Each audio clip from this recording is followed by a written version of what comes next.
Yo, I'm Hummusat, and this is my first video on this channel.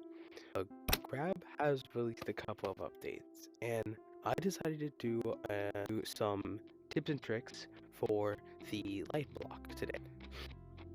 Like and subscribe. Without further ado, let's get into it. Okay, so the first thing I have to say is there is a difference between spot and a difference between point.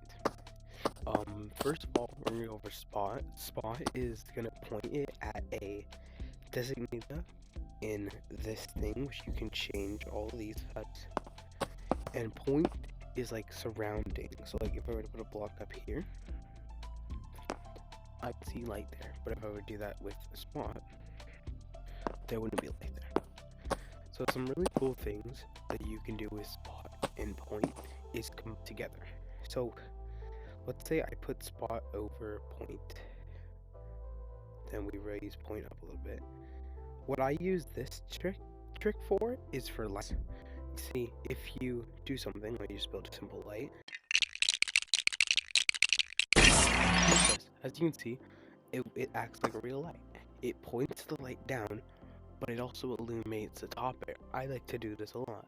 Something you can also do is change the range of this to up the brightness of your light.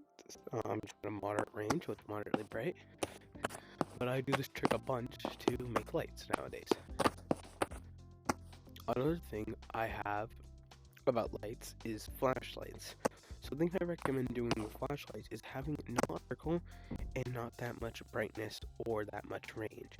Now, you can do lots of range, but make sure you change this spot angle and with the brightness, because this would be good for like a spotlight. As you can see far away, but it's not too big and not too. This light, on the other hand, could be good using as a flashlight. Wait, hold on, let me just. This light would be good as a flashlight.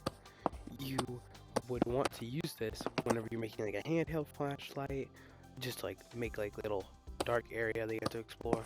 Use this type of light when you want to do really bright lights like spotlights and stage lights and stuff. Anyway, that's my recommendation for flashlight stuff.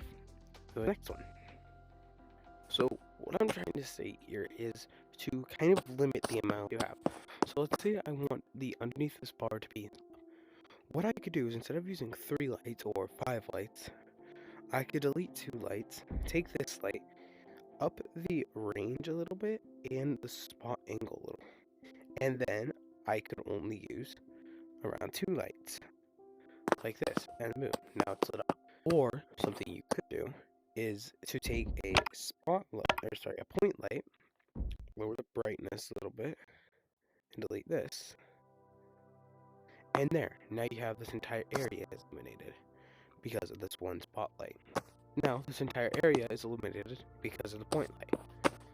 Another tip I have is, if we go to one of the levels that I'm making, see down there I have multiple street lights, and I want all of these lights to be loaded in at one time.